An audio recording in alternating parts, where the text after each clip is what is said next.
എല്ലാവർക്കും നമസ്കാരം. നമ്മളിന്നിപ്പോൾ നമ്മുടെ കപ്പ നട്ടു.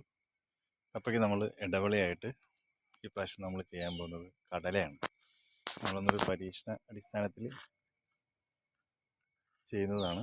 നമ്മൾ കപ്പ എല്ലാം കൊള്ളിയെല്ലാം നട്ടിട്ടുണ്ട്. ഇന്നലെ പണി കഴിഞ്ഞതേ ഉള്ളൂ. ഇതിന് അടിവളമായിട്ട് നമ്മൾ ചാണകം കൊടുത്തിട്ടുണ്ട്.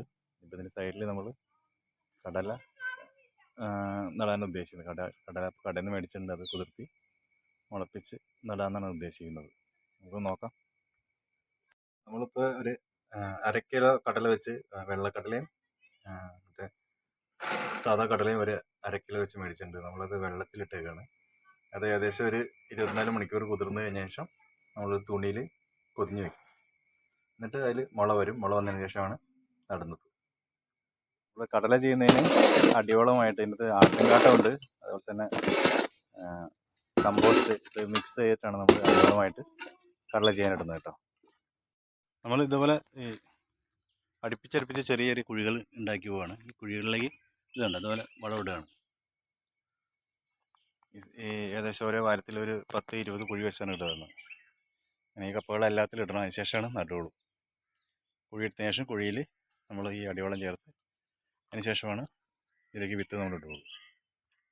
നമ്മളിപ്പോൾ ഇതുണ്ട് ഇതുപോലെ എല്ലാ കുഴികളെടുത്ത് ആ കുഴികളിൽ നമ്മളിപ്പോൾ വളം ഇട്ട് വെച്ചേക്കാണ്. എല്ലാത്തിലും ഇങ്ങനെ ചെറിയ ചെറിയ കുഴികൾ എടുത്തിട്ട് വളം ഇട്ട് വെച്ചേക്കുന്നത്. ഇപ്പോൾ ഒരു 2 ഫ്ലോട്ടായിട്ട് തിരിച്ചത്, ഒരു ഫ്ലോട്ടിലാണ് നമ്മൾ ചെയ്തിട്ടുള്ളൂ. അതിന് ശേഷം ഇതിനകത്ത് നമ്മൾ കടലയുടെ വിത്ത് പാകുന്ന കറുപ്പ് കടലയാണ് ഇടുന്നത്. നമ്മൾ 2 വിത്ത് വെച്ച് ഒരു കുഴിയിലിടുകയാണ്. 2 വിത്ത് വെച്ചൊരു കുഴിയിലിട്ടതിന് ശേഷം ലൈറ്റായിട്ട് മണ്ണിട്ട് മൂടി കൊടുക്കുകയാണ്. ഇത്രയുള്ള പരിപാടി. ബാക്കി മുളിച്ചതിന് ശേഷമാണ് ബാക്കി പരിപാടി ചെയ്യുന്നത്. പീരണ്ടം വെച്ച് എല്ലാ കുഴിയിലും ഇടാൻ പോകുന്നത്. അത് കറുത്ത കടലയാണ് ചെയ്യുന്നത് ആദ്യം.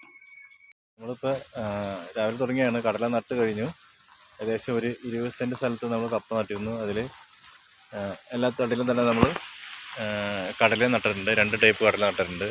സാധാ കടലയുണ്ട്, അതുപോലെ തന്നെ വെള്ളക്കടലയും നട്ടിട്ടുണ്ട്. നട്ടതിന് ശേഷം നല്ലൊരു മഴ പെയ്തിട്ടുണ്ട്. നമ്മളിപ്പോൾ അടിവളമായിട്ട് അതിനിട്ട് കൊടുത്ത് ആട്ടുംകാട്ടവും കമ്പോസ്റ്റും പച്ചിലകൾ പൊടിച്ചിട്ട് അതൊരു മിക്സ് ആക്കിയിട്ടാണ് നമ്മൾ കൊടുത്തുകൊണ്ടിരുന്നത്. അപ്പോൾ അത്യാവശ്യം നല്ലൊരു മഴ കിട്ടിയിട്ടുണ്ട്. ഇനി നമുക്ക് ഇത് മുളച്ച് വന്നതിന് ശേഷം ബാക്കി കാര്യങ്ങളായിട്ട് അടുത്ത വീഡിയോ ആയിട്ട് വരാം. ഓക്കെ.